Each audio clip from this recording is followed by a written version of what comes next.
We're not sure how to grapple with these things. We're recording. You're a grappler. I am a grappler.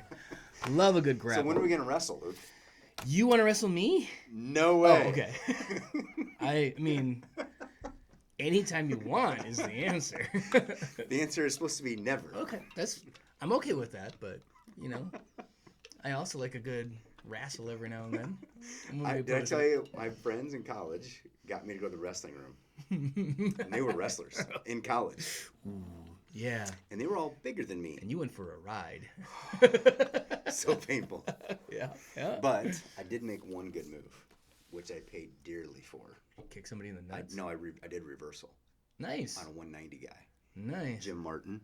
Lives by the seminary. Yeah. I got a move on him. I mean, he was just probably just taking it easy. Right. I got lucky.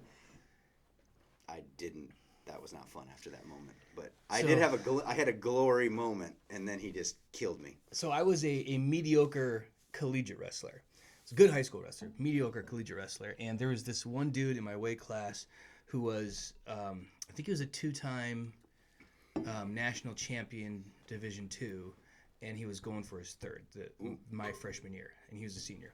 So we bumped into each other, and it was not close. Like, I wrestled him, I think it was the third time I wrestled him is where the story comes from. But the first 2 times, it wasn't close. It was me eating the mat the entire time until it was over, and then we were done. Like, it was like one of those, such a foregone conclusion. Like, if I were to wrestle Ezekiel, like my 7-year-old, like, it's just a foregone conclusion this is going to happen.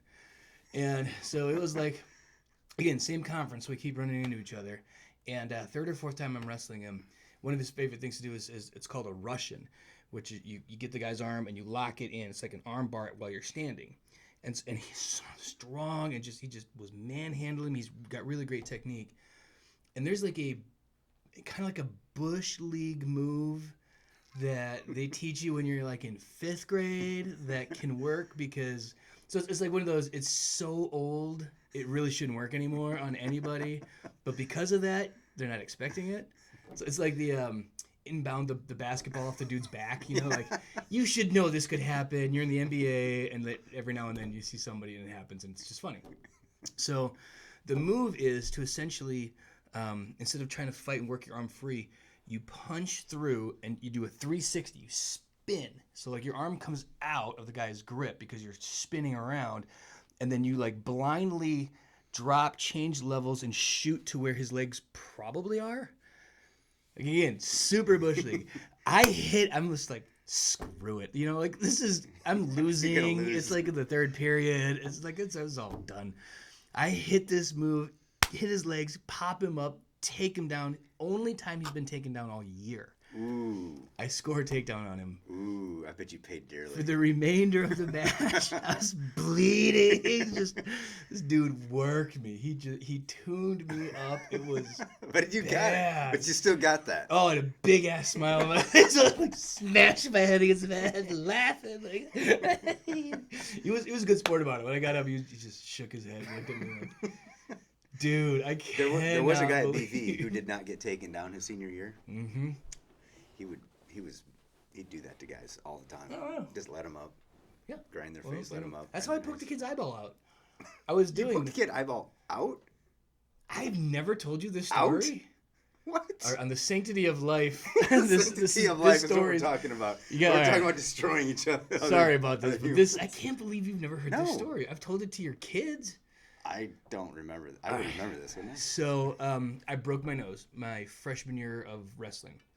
And because of that, I had to bounce back down to JV. So I was wrestling varsity. Now I'm on JV, and I was wrestling against in this dual tournament against a kid who probably was his first year wrestling, and I'd been wrestling since I was 5. So it was like it was one of those things where I was like, I'm wearing the face mask and the whole thing, and I'm like, I'm gonna work takedowns. You know, I wasn't being a jerk. I was just take him down, let him up, take him down, let him up, take him down, let him up.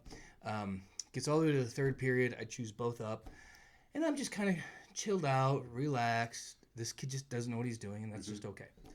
And but he's like got that almost like crying. He's so angry, you know, like the huffing. Like air. I would have been. Yeah, he was, and I wanted to be like, dude, it's okay. You're new to this. Just keep working. You're gonna be okay. So whistle blows, and he takes like 3 steps backwards, which is not a wrestling move. And I'm like, I don't know what to do now. I'm like, hey, how you doing? Like, what are we doing here? And then He's like, bounce off the ropes. he charged and dove at me to try and like open field tackle. Like that was his. He was I'm just gonna tackle this chump and just like spear him, right? So both the ref and I are like, whoa, what's going on? And so I tried to do, essentially it's called a shuck, where you get your hands up and you try and get underneath their arms, like grab them by the armpits and shuck them past. But it was happening so fast, everything was so crazy. I got my hands right about here. Oh no. And his eye impaled on my thumb. And what would you do? Oh. If your hand, he's on his knees screaming, and my thumb is in his eye socket. This took a tenth of a second, but it felt like an hour and a half. So I went, gah, and I jerked my hand out. His eyeball went, boop, just hanging by the retina right there in his face. Oh. So. Tell me he was fine long term. Everybody asked me this question. I don't know. I don't know. So bad. Here's what I did. So gross. I took about a step and a half, vomited, and then crawled to the edge of the mat. It was like, I killed him. I killed the guy. Oh yeah, I killed the guy. And the paramedics came. They popped it back in, taped up his eyes so his eyes couldn't see. He couldn't see anything. So how do you know which way is the right side up? My dad had a short conversation with the EMTs as they were getting ready to haul him out, like they're clearing cars and stuff to get him out. And the EMT said, it happens more often than you think, and we pop eyes in, not irregularly. My dad was like, never. I'm sorry, it happens occasionally. He goes, yeah, you get in a car accident, you whack your head really hard, and your eyeball pop out. So EMTs know how to pop eyeballs back in. I'm guessing he's okay then, if this happens. I don't know if I damaged his cornea. I don't know. I didn't follow up on that. That is awful. And yes, I would have remembered that story. Yeah. Clean out of his head. It was Sanctity of Life. Yes. Which you're preaching on this Wrestling Sunday. should be outlawed then, right? Yes, and it's not, so everybody's immediately going to jump to abortion. I'm not starting there on Sunday. Good. I'm ending there. That's okay. Okay. It's a broader subject than that. So I'm a Lutherans for Life speaker, and of the times I've spoken. You are? Yeah. Well, I didn't know that either. Oh, all kinds of interesting stuff. Gibbs' disciples? He's big into that. Yeah, no, I got picked up by the Lutherans for Life because of the embryo adoption thing. Oh. And I saw their CTCR document, or their publication on that in 2007. No, not great. But they didn't talk to you about it. Yeah, of course not. Why would you talk to people who've actually been a part of it? They didn't talk to any of. There's at least 3 pastors I know who have gone through embryo adoption. They didn't talk to any of them. Really? I was like, I don't understand. Anyways. You're Lutherans for Life speaker. Most of the conversations I have done have been on euthanasia, end of life. I've been reading some tough stuff on that. People. Yeah. Is this appropriate? The LCMS document that's a little dated, but they give real scenarios and real approaches and how wonky this is and the best approach. And we know there's no perfect way to do this, but this is how we. Is that the document seemed pretty good to me? That's a pretty good document. I like it. Because I was shocked at how many. I swear they're like covering a lot of bases there. Mm-hmm. Where do we do feeding tubes? When is it evasive? Yeah. The language they use that's what I'm curious. Is this language still appropriate today? And you'll be a good judge of this. Probably like dignity and. Here, I have it right here. I think I'm putting it in the sermon. Mm-hmm. So here's the language. Christian care or mercy killing. Principle 1. Euthanasia, in its proper sense, is a synonym for mercy killing, which involves suicide and or murder. It is therefore contrary to God's law. Yes. Principle 2. As Creator, God alone knows with certainty whether disease or an injury is incurable. Yes.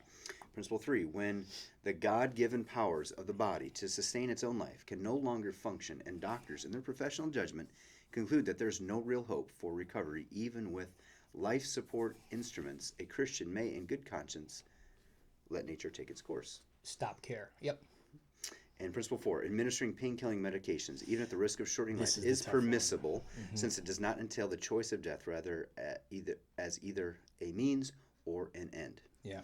That's the framework, and then they go through a whole bunch of scenarios that push against all of those and how to go about them. Yeah, and It's a tough read. The pain killing one is a big deal. So that's a lot of hospice care involves administering these drugs, and I'm really reaching back in my brain here because I did not. We don't prepare for this stuff. I did because I've preached on this, right? And I've never done that. So I think it is. I think the phrase are biphasic and triphasic drugs, meaning that they do more than one thing. So morphine is a classic example of, while it is a wonderful drug to reduce your pain if you're on hospice. And I had a fellow many years ago who was on heavy morphine in his hospice care. And I think he had only about a half of a lung left. It was something like that. He had a lot of lung tissue removed. But one of the things it does is it suppresses your respiratory system. So he's in great pain. You give him morphine. Pain goes away, suppresses respiration, which is a big problem for him, and then he passes away. But now, like that just said, he's going to pass away. Yeah. Like, this is happening. So does it quicken? I don't know. And the mantra they always put in here is always to care, never to kill. Yeah. And that is, it's a clear example. That case was a clear example. And I had to coach the family through is why it's so clear in my mind is, they're like, we think hospice is killing him. And I was like, well, you're not wrong. Like, but this gets, man, they're going through it. So if anybody's interested, if you Google this, it's a 1993 CTCR, Commission on Theological and Church Relations, Christian Care at Life's End. So you can go through the whole thing, and man, there's a lot of, but that's where I was getting a lot of this. So I was hoping you were going to tell me. Yeah, that's all bullet. No, that's crap. Like, I gotta start over. No, it's good, and that is kind of the crux of a lot of things that I'm actually kind of currently working on right now. I'm pulling together stuff for vaccines, and I'm still stuck in this world of vaccines. But the big one right now is with fetal tissue, human fetal tissue. So we talked a little bit about that. We have, yeah. But just very cursory. You're getting Brian involved. Brian's name is. I've talked to President Turner a couple of times about Brian. So it's potentially. So we're actually moving more towards the ethics of it. And Brian's a very ethical person. Don't get me wrong. Yes, he is. But his expertise is the science, not the ethics of it. So I actually recommended that he reach out to Bierman because I think he did his PhD in Christian ethics. It seems like he probably would. Yeah, I think that's my recollection. But anyways, the other thing is the ordinary versus extraordinary. Yes. Medical care, and what delineates that? Or this quote. This is right out of the text. They even put quotes on it. Whose good effects are not deemed to be proportionate to the difficulty and inconvenience involved. Yeah. Oh, that's a messy conglomeration of words. That's whatever. It is. But I kind of understand what they're saying there. But then it just shows you how we're never going to get this perfectly right because we're fallen. Yes. And that has to be one of the central points is kind of like what with our last conversation is nothing simple, nothing easy. It's never going to happen. There's never going to be this is the answer, and just apply this algorithm, and then you know how to handle Sanctity of Life stuff. But it has to come from a place of your heart and mind sanctified already, doing what the Lord is leading you through the Spirit that is sanctified and gives dignity and honors the body, honors God's creation. Because that's one of the biggest keys is that this body is God's creation. And so we ought to care for it, not despise it, not dishonor it. Just give me an idea for this sermon. I can type it in. You go ahead. I'll just keep rambling. No, you keep going. And that is to say that there's not always an easy solution to the end of life, especially somebody in a terminal illness for a long time. Keep thinking of this particular dude. It didn't feel real dignified and honorable to watch him just moan and suffer in excruciating pain. Hitting him with a little bit of morphine, watching him chill, relax, and that felt like it was honoring him and honoring his body. Obviously not like quadrupling the dose and trying to give him an overdose and kill him, because that's not doing that. So it's a balance. And will you screw up? Absolutely. if this wasn't the case in this particular case I'm thinking of, but had it gotten to a point where the pain was really, really bad and was taking more and more morphine, we'd have been hit with this struggle of it takes X amount of morphine to reduce the pain to something that feels like a tolerable thing, and that's going to kill him. We didn't get to that point, but that's where It talks about suffering in that document. Yeah. And they're trying to define that. Yeah. And trying to control that. And then the kind of our sinful tendency to want to control everything. Yeah, and suffering is not necessarily to be avoided. That's a sinful impulse to avoid all suffering. Have you ever done the Lutheran rite of anointing? Yeah, I have. In the verbiage they quote there. Whoa, my computer just went a little weird. But the first, sorry about that. So first time I read it, I had to read it a couple times before I was like, oh, okay. And then when someone's on their deathbed, kind of go through the rite and read it, I'm like, oh. Yeah. Even this is for God's glory. Yes. It's a rough one. It's a rough one. But that gentleman would have completely agreed. Because he was a strong man of faith. Right. And he understood. And he was ready. And he was he ended well. It's just humbling to be around people that are in that state. Right. That are strong faith. Couldn't think of a more dignified way to go. Yeah, if you understand that it's all for God's glory, that God glorifies himself in all things, then suffering can become something that's actually precious. And I've seen that before. I've seen people of particularly strong faith who have suffered in a way that brings incredible glory. People in our congregation right now suffer that way. But one of the things I always bring up in my conversations when I'm doing a Lutherans for Life speaking event is it is important to really be on top of these things, because once we stop losing that sort of dignity and respect for God's creation, it's an infectious thing, and it snowballs. It's a cumulative thing, and it's true for everybody in anything. If you particularly weirdly, so if humans are the top of the matter that matters, yep, and that's getting chiseled, and then right? And so it's our natural tendency to want to disassociate from the body, mind, spirit, which is very Platonic thinking. Bible doesn't talk like that. It's also our natural tendency to go the way of the world, which is to dismiss the beauty and the sovereignty of both creation and God, and he's the one in control of it ultimately. Yeah. We want to be that. It's a sin one, I think. Yeah.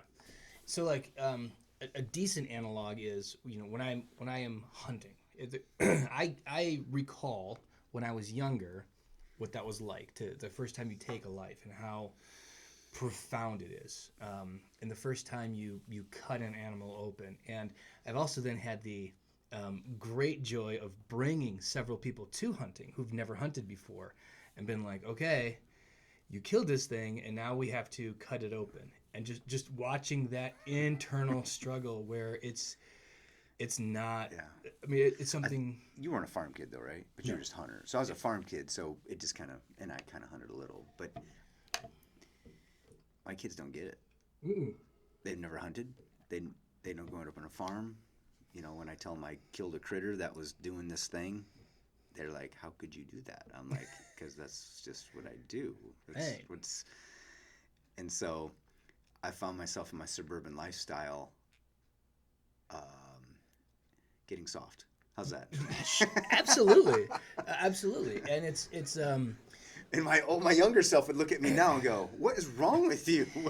What has happened to you? And my greatest fear is that the opposite is true too, where like now, I mean, I don't even blink when it comes to taking a knife out and gutting a deer, or cutting an animal into pieces, or killing a pig and hanging it in my garage and cutting it. Like that's just nature. It's just a thing I do, even to the point where, like, I've always tried to retain this high degree of respect, which I think is not just a a Christian thing. I think it is a hunting thing. I think it is a sportsman thing where we value this natural resource so much. We are grateful that this animal now is becoming our dinner. Like it's a big deal. So, but still, like I'll find It it. still means we're this side of the resurrection. Yeah, but there are times when something happens and wonky things happen when you're hunting, and it's funny.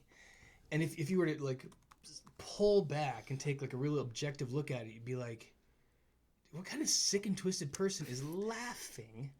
Because Because the way that deer tumbled when you shot Yes! it was hilarious. hilarious. Or like there have been times when you're trying to mercifully finish a deer. It's been wounded, it is dying, but obviously you're going to shoot it in the head. Sometimes it just looks funny, and I can imagine like anybody who lives on my street, if they were to like dropped next A lot to of me. people have just stopped watching this if they were Yeah, watching. yeah, they'd be like, How "Oh can, my they, God." how can they speak about life when they're talking about taking animals?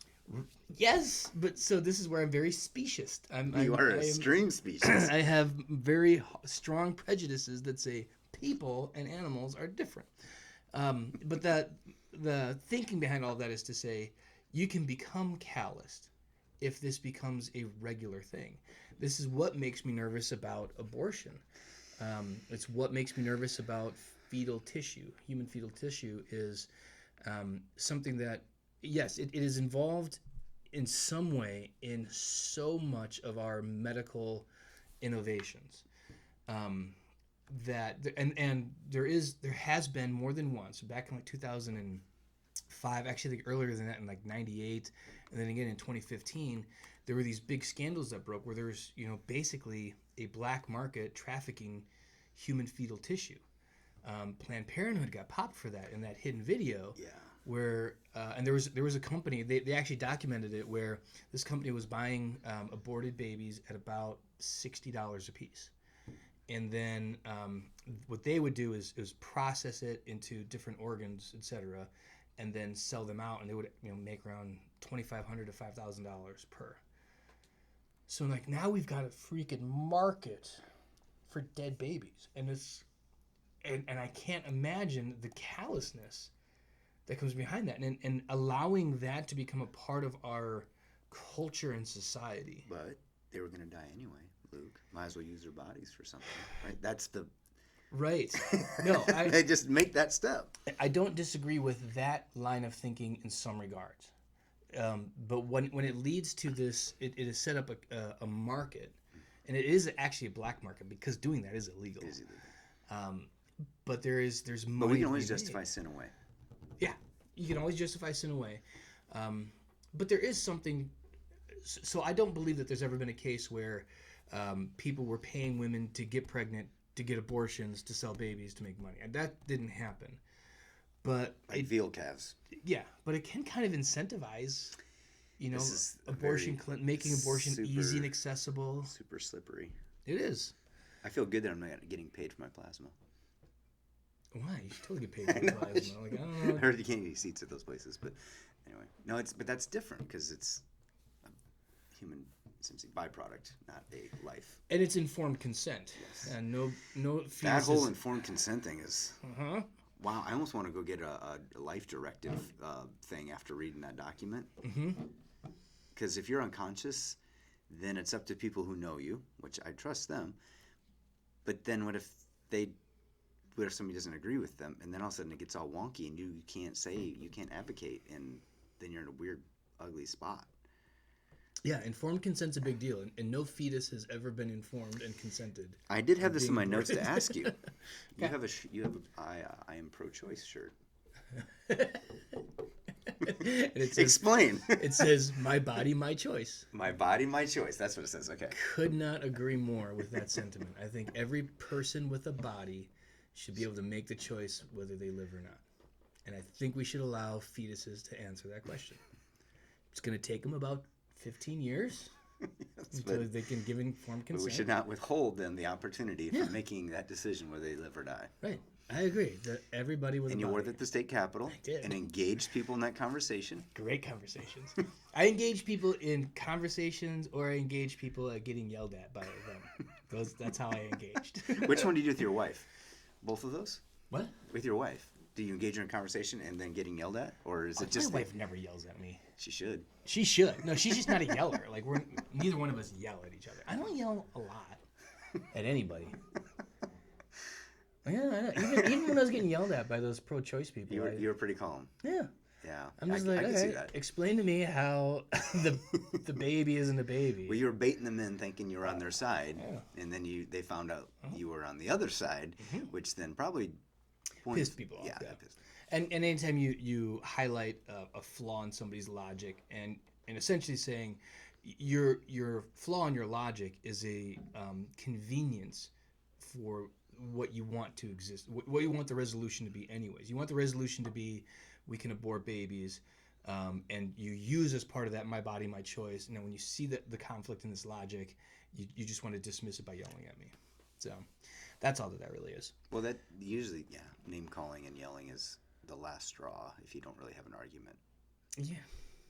Yeah, and so this is where I think I like Sanctity of Life Sunday versus like pro-life Sunday. Yeah. Because it's a bigger topic than that. Way bigger. And so like here's another.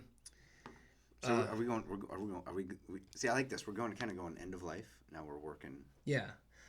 Like, and so for example, we've got cell lines that are being used from elective abortions in the 70s, 60s, 70s, and 80s, and these are they're called continuous cell lines. So they're never going to go away. They don't always work for every application. So there are other cell lines. We have a lot of cell lines actually, and they work for most everything. Now, there is nothing that we have right now that requires more babies to be aborted. See, I think it's a huge misconception. People think these are more and more embryonic cells. Yeah. It's like, no, these are essentially stem cells. Yes. Or that have been replicated from the tissue of an aborted fetus, though.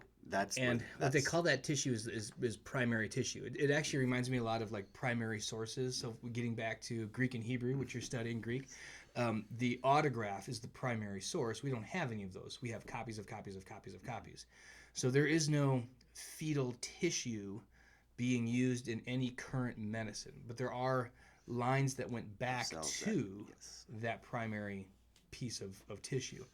But they're and again, so it's not using fetal tissues. It's using cells that have replicated from that original fetal tissue, and these aren't things that are ever going to be a baby. I mean, they're cells from corneas, from hearts, from kidneys, that kind of a thing.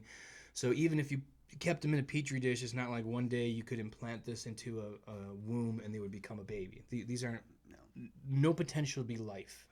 They're just not. They're cells. They're not specific. embryonic stem cells. Right. But there is still a market for the research that is best to be done with new cell lines, creating new cell lines. And so there is still absolutely a lot of demand for aborted fetal tissue, which is sad because there would be a way for women who have miscarried, children who die from other malformations, to use that tissue for science. And I think the ethical and moral quandary donation. It's organ donation. Yeah. I mean, I said this in our previous podcast. If a kid dies and you harvest organs for another kid, you don't say that's evil. I think that's wonderful. Yeah. Or if you say I'm gonna, this child died, I'm gonna, donate organs for research so that other kids may not die from whatever this kid died from, we'd go, good. Good, very good. So why can't we do that? We can do it. So you want to hear the numbers then? Don't do it. Yep. What are the numbers? They're trending in a good way. So 1990 was the peak year, number of abortions, about 1.4 million. Now it's down to 800,000.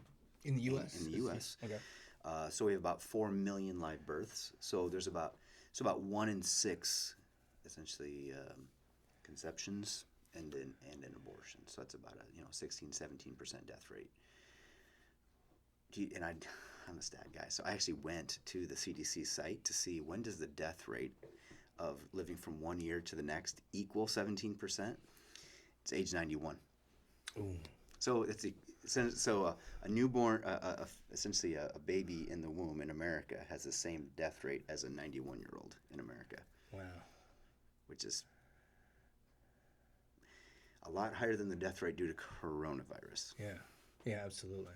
Which it's just, but I think when you think about 1 in 6, so I'm looking around. Okay, there's 5. That means there was 1 that was not right. Yeah. And that doesn't. It's not hard to imagine how many people that is. Right. Even in 1 year, much less this has been trending since 1972. Is that right? Is that Roe v. Wade? I think so. Something like that. But that's when, in 1984, Ronald Reagan made the Sanctity of Life Sunday, January 22nd. January 22nd is the commemorating Roe v. Wade. So he's the one who said, well, we're going to have a Sanctity of Life Sunday on that day. Mm-hmm. And so he made it a national kind of holiday, Sanctity of Life. A lot of churches then do a Sanctity of Life Sundays, which is why we're doing it. So in case anybody's wondering the history on that. And I also like to just be careful. People always wonder why we haven't made a big deal of it at Living Faith. Even though I feel like outside of that Sunday morning proclamation we have. Obviously, we work with Agape Pregnancy Center. My whole position has been very well publicized and made known because obviously the embryo adoption stuff and all of that. Because I have to labor under the assumption that there are people in our congregation who've had abortions. Yep. Everybody I've talked to, really talked to that I really know somebody. Yeah. If it's not them. Yeah. So I don't know hardly anybody that I really know that this is not part of their human experience at some level, either by them or by, like, they were my roommate, they were my friend, I went to high school with them, I worked with them. It's one what do they call it? 1 degree of separation. Yeah. I think almost everybody in America is probably, most Americans are 1 degree of separation at most from this. Right. Which is why, thankfully, we get to preach grace and forgiveness. That's another thing I love about Agape is their recognition of this and their ministry towards women who have gone down that path. That there is complete forgiveness through the blood of Christ. That no matter what circumstance they were in or why that happened in the past, there's no reason that has not been atoned for by the blood of Christ, and that they need help and counseling, and they need to be along people, and they need to hear that over and over and over. I also love it that Agape Pregnancy Center deals with dads.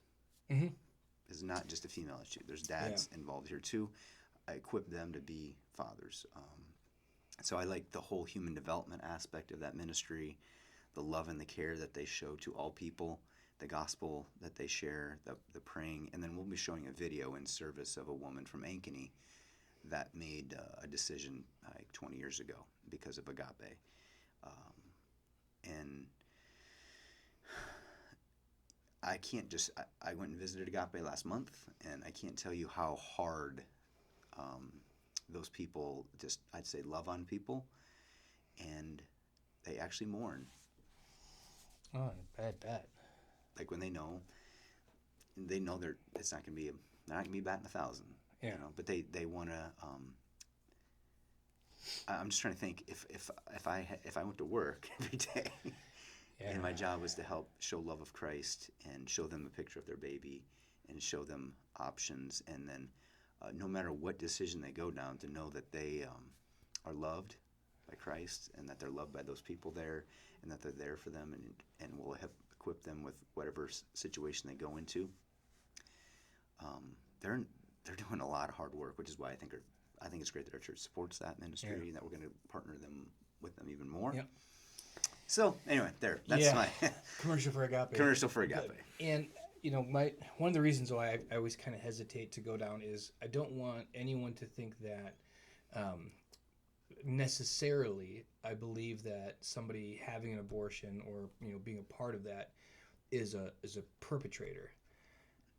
I often think that these women and the men who are involved as well are as much a victim of a culture and a society that tells them something that isn't true. It is a systemic issue. Yeah, it truly is. And so if you have been doing something or living a way and then you find out it's contrary to God's word, that it is wrong, I mean, whatever it is, abortion or anything, and you discover this, you say, but I was told my whole life. Or, that a woman who becomes pregnant and then makes this decision just thinking that this is what you do. That's exactly what that woman from Anchor says. This is what girls my age do when this happens. This is normal. Yeah. This is normative behavior. And she's kind of right.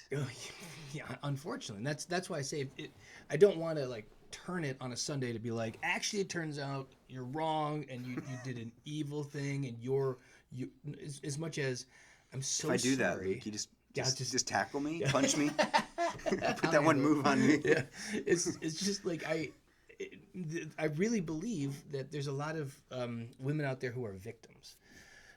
Or maybe even pressured by a dude into having an abortion when they weren't sure. Or they're in a culture or circumstance that almost advocates for this approach. There's a fancy, it's in When Helping Hurts. They speak to this. They talk about this. Essentially when life has no value. Yeah.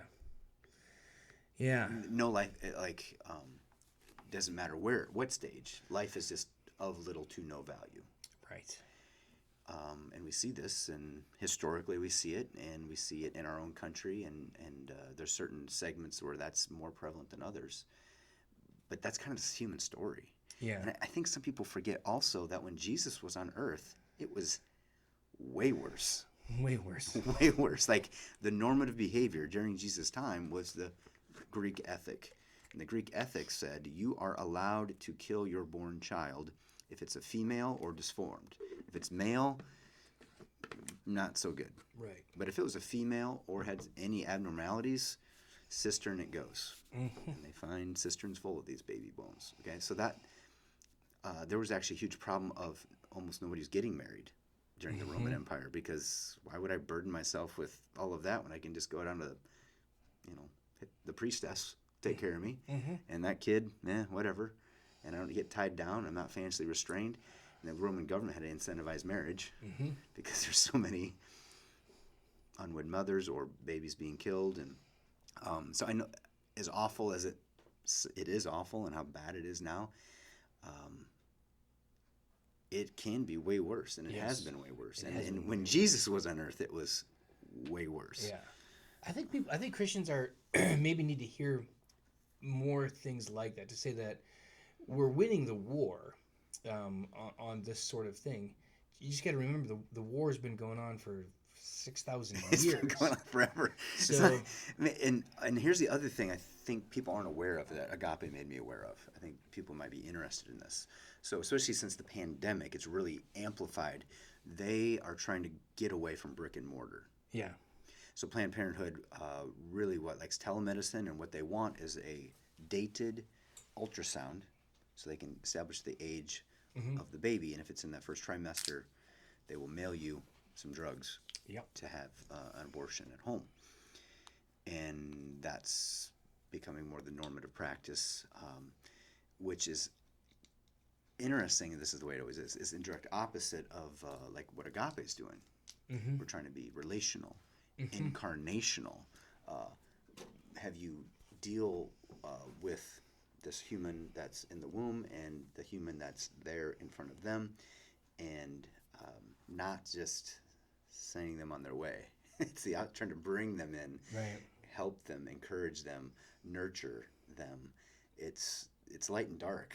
Yeah. And so that shocked me at how they're this is why you're seeing a lot of Planned Parenthoods actually shut down, which is we're like, yay, that's great. Yeah. But maybe they're just all being replaced by telemedicine. Right. And then how many are there? Right. I don't know. So yeah, it's great to see the trending and the analysis and the data on that, but I mean, think about that, 800,000 kids this year. It's a huge number. It is a huge number. But I don't, and we've talked about this last time, I don't think there ever will be a truly political solution to this. It's going to be if it's a moral and ethical, light and darkness, good and evil kind of debate here, it's done by Christ. It's done by the Holy Spirit. It's done 1% at a time in a relationship. You can't legislate morality, as I've said.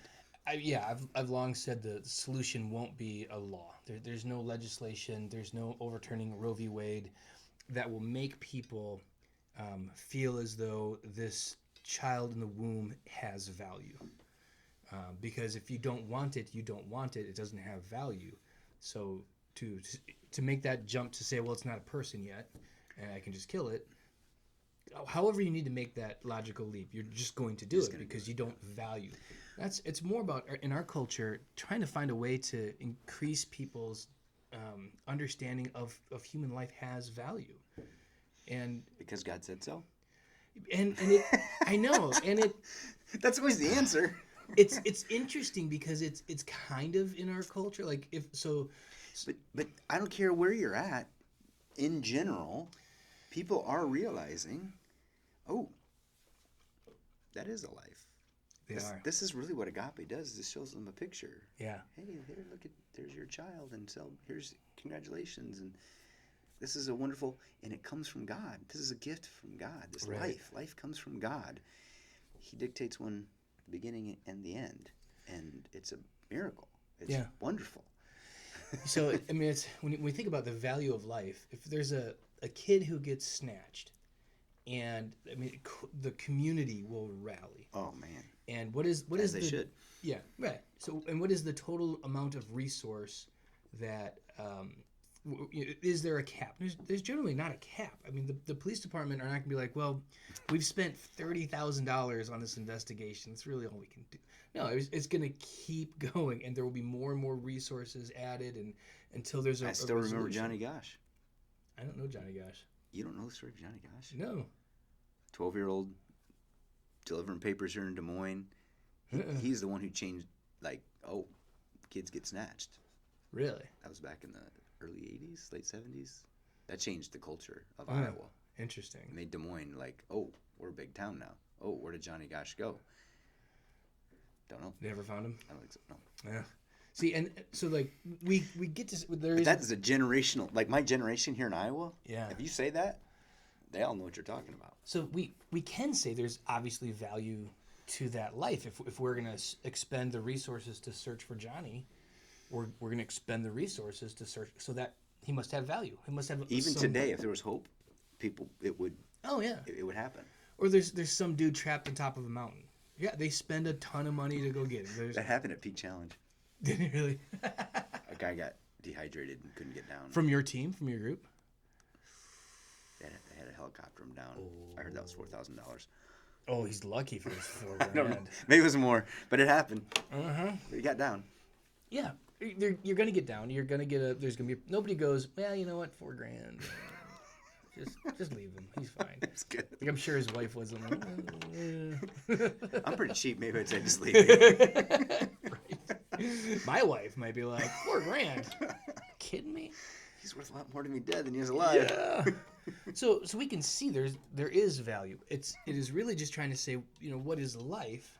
And now that we have value on it, the next step is to say, well, let's, in a sanctified and dignified way, put value on that, because it's also an easy step to say, yeah, that dead fetus is worth $5,000 if you part it up and sell it out.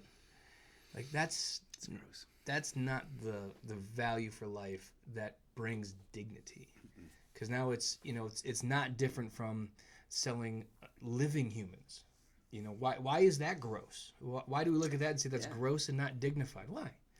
They're valuable. They're worth exactly how much somebody will pay. A slave in Liberia still has wide open slave markets. Wow. So why not? I know a young man whose family's from there. I should ask him about that. Yeah. It's just in my house. There are. Well, I'll wait, ask him. I say Liberia. I think it meant Libya. Okay, that's a different place. Libya. Yeah, I meant Libya. Well, then he would have no idea. Sorry, all Liberians out there. My bad. Whatever. Yeah, Libya. It's a failed state, and one of the markers of that is that there's just open slave trade. Yeah. And it's so we're buying and selling people. why is that a problem? That if we're happened in killing Jesus' people? time a lot. It did. So why is it a problem that we're killing people?